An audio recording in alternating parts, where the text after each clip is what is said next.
शुरू करेंगे ग्रामर। हाँ, जर्मन की ग्रामर थोड़ी इंटरेस्टिंग है, आपको मज़ा आएगा पढ़ने में। तो हम शुरू करते हैं। सबसे पहला टॉपिक सेंटेंस स्ट्रक्चर से। जैसे इंग्लिश में भी हमारा सेंटेंस स्ट्रक्चर क्या होता है, हम सबसे पहले लिखते हैं सब्जेक्ट, फिर लिखते हैं वर्ब, फिर लिखते हैं ऑब्जेक्ट। तो same is in German. German में सेंटेंस को कहते हैं ज़ैट्स, स्ट्रक्चर को कहते हैं स्ट्रक्टर। तो ज़ैट्स स्ट्रक्टर। तो सब्जेक्ट वो चीज़ होती है जो कार्य कर रही है। जैसे हम हिंदी में लिखते हैं कर्ता ने कार्य है ये, और ये है कर्म। ठीक है, कर्ता ने कार्य को कर्म पे किया। ठीक है, कर्ता is the doer of the action. जो भी कोई काम कर रहा है वह सब्जेक्ट होगा, वह कर्ता होगा, वह डूअर होगा। जो भी कर्म हो रहा है, जो भी कार्य हो रहा है, उसको हम कहते हैं वेब। जो भी एक्शन हो रहा है उसको हम कहते हैं वेब, और जिस पे भी वो एक्शन हो रहा है उसको हम कहते हैं ऑब्जेक्ट। सिंपलेस्ट चीज़ है ये। इसका एग्जाम्पल है I M cleaning a car. मैं कार साफ कर रहा हूँ। कार कौन साफ कर रहा है? मैं, आई एम। क्या हो रहा है? सफाई हो रही है, क्लीनिंग हो रही है। किसकी हो रही है? कार की। तो जो कर रहा है वह सब्जेक्ट है, जो काम हो रहा है वह एक्शन है, वर्ब है, और जिस पर काम हो रहा है वह ऑब्जेक्ट है। क्लियर? जैसे इंग्लिश में भी हम जब वर्ब को लिखते हैं सब्जेक्ट के साथ तो वह अलग अलग होता है।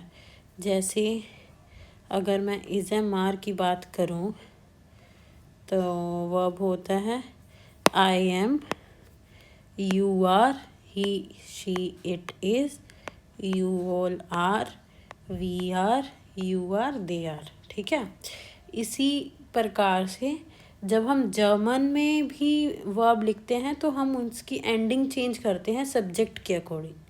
ठीक है, तो जो भी जर्मन में वर्ब होगा उसके दो पार्ट्स होंगे, एक होगा वेब स्टेम, एक होगा एंडिंग। ठीक है, जैसे कि मान लीजिए गेहन है हमारा एक वर्ब, इसके दो पार्ट हैं, गे और ईएन।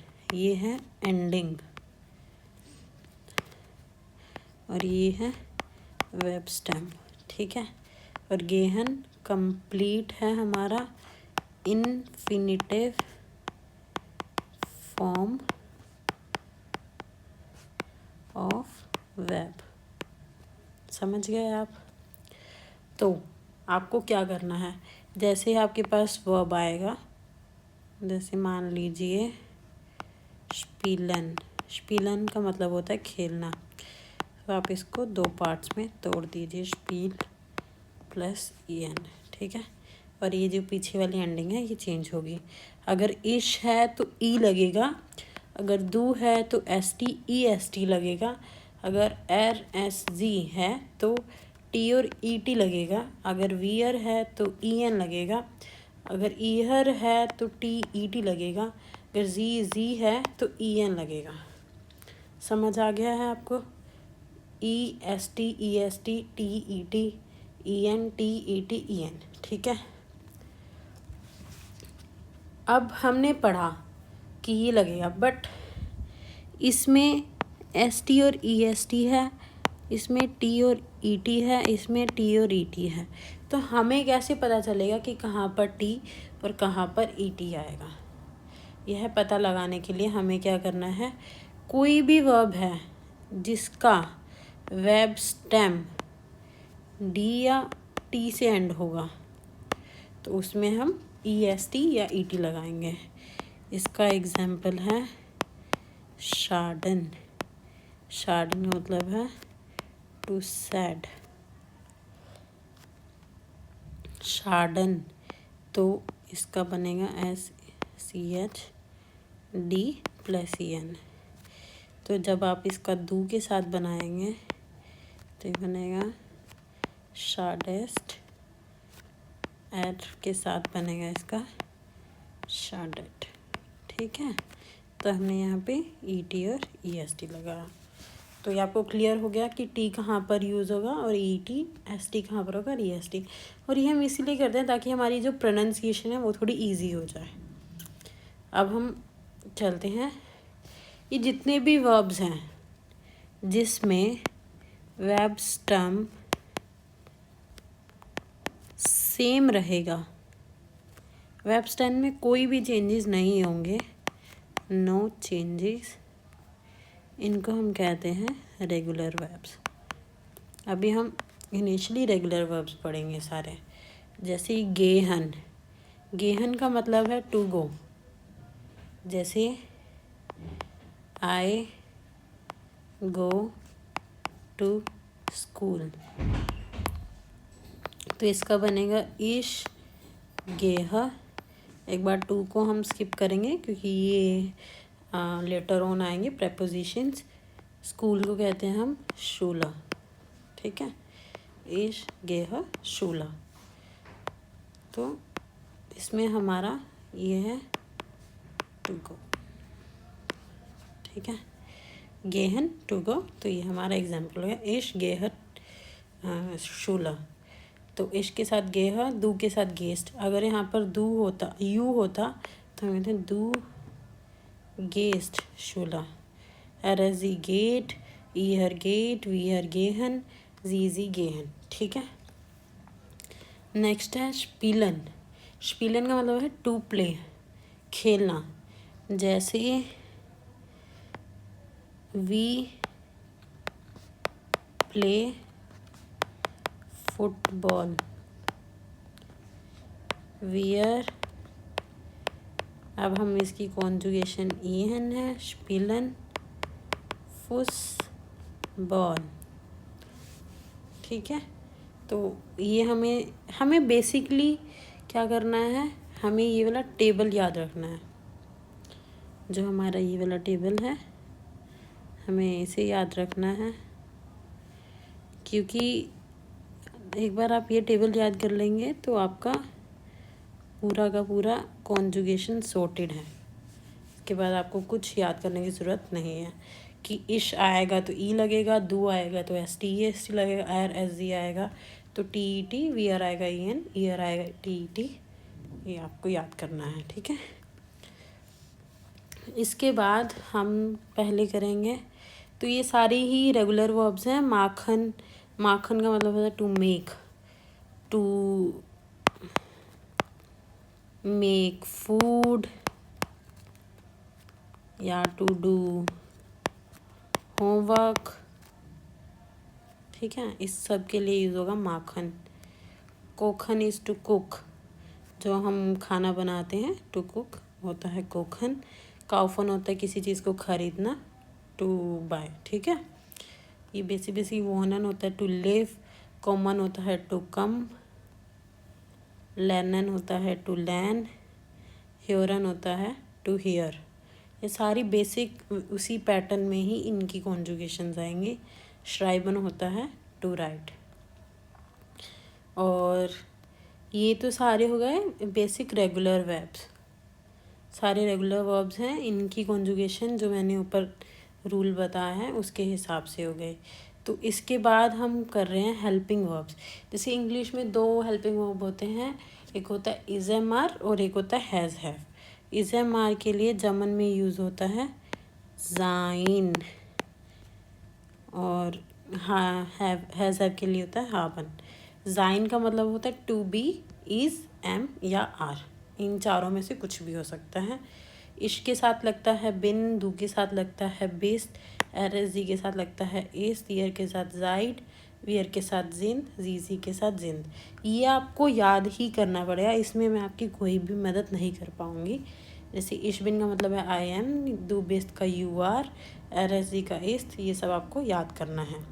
ये आपका आप इसका स्क्रीनशॉट ले सकते हैं और आप इसको याद कर सकते हैं। फिर आता है हाबन। हावन भी एक इरेगुलर वर्ब है, इसका मतलब होता है to have. Like I have books, तो इसका बनेगा इश habe ब्यूशर। ठीक है, तो आपको ये याद करना है। Ich habe, du hast, sie hat, ihr habt, wir haben, sie haben। ठीक है, तो आप इसका स्क्रीनशॉट ले लीजिए ज़ाइन और हावन का। ज़ाइन में आपको ये याद रखना है और हावन भी आपको याद करना है। फिर उसके बाद ये माखन, कोखन, काउफन, ये काफ़ी सिमिलर वर्ब्स हैं। इसके बाद आता है हाइस्ट या हाइसन। हाइसन है टू बी कॉल्ड, मुझे कैसे पुकारा जाता है उसको हम कहते हैं हाइसन। हाइसन भी वैसा ही है, बट आप इसमें एक चीज़ देखेंगे कि जैसे हम दू में ST लगाते हैं, बट जो S होता है वो जो बीटा होता है, या एसेट कहते हैं इसको, एसेट, ये खुद में ही डबल S होता है। तो दू के लिए हम सिर्फ T ऐड कर रहे हैं, बाकी इसमें सेम है। हाइसर, हाइस्ट, हाइस्ट, हाइस्ट, हाइसन। ठीक है, ये भी आपको याद ही करना है। ये सारे हमारे रेगुलर वर्ब्स हो गए। श्राइवन, उसके बाद आ गया इरेगुलर वर्ब्स। ठीक है, ये जितने हमने वर्ब्स किए ये सारे रेगुलर वर्ब्स की कैटेगरी में आएंगे। जागन, फ्रागन, माखन, श्राइबन, स्पीलन। आप मुझे कमेंट कर सकते हैं, अगर आप कमेंट करेंगे तो मैं आपको लिस्ट भी शेयर कर दूंगी जो भी वर्ब्स की है विद मीनिंग। ठीक है, आप नीचे कमेंट कीजिए तो मैं आपको लिस्ट शेयर कर दूंगी। और उन रेगुलर में से होता है इन इरेगुलर है, जिसमें वर्ब स्टेम भी चेंज होगा। ओके, अब इसमें क्या क्या चेंजेस आते हैं, जैसे एक्सप्रेशन है। एक्सप्रेशन का मतलब होता है टू स्पीक।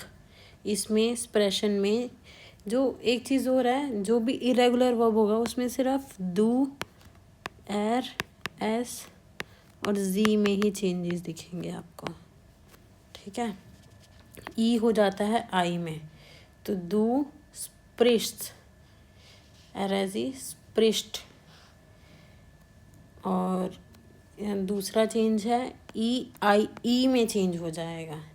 देखिए, जो ई में चेंज हो रहा है। दू लीस्ट, क्योंकि देखो जो ई है, जो आई है उसकी प्रोनाउंसिएशन ई है, और अगर ई है तो उसकी प्रोनाउंसिएशन ए है। ठीक है, तो दू लीस्ट, एरेजी लीस्ट। ठीक है, अब यहाँ पे भी ऑलरेडी एस था, तो दू में एक्स्ट्रा एस ऐड नहीं हुआ। ए उमलाउट यू में चेंज हो जाता है। दू लाउस्ट, एरेजी लाउफ्ट। ठीक है, आऊ हो जाता है ये।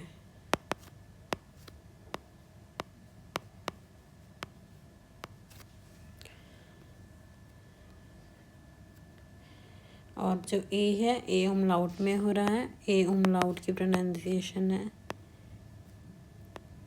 ए, और जो ए है उसकी प्रोनाउंसिएशन होती है आ। तो ये हो गया फेस्ट, फेट, फेस्ट, फेट।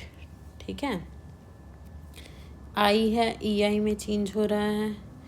जो आई है उसकी प्रोनाउंसिएशन होती है ई, जो ई आई है उसकी प्रोनाउंसिएशन है आई, यानी आई। ठीक है, तो वाइस्ट, वाइस्ट, विसन का मतलब टू नो।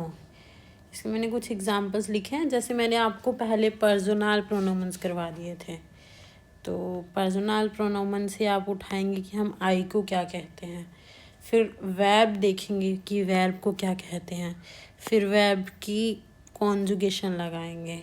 ये तो आपको याद ही करना है, ये सब वोकैब है।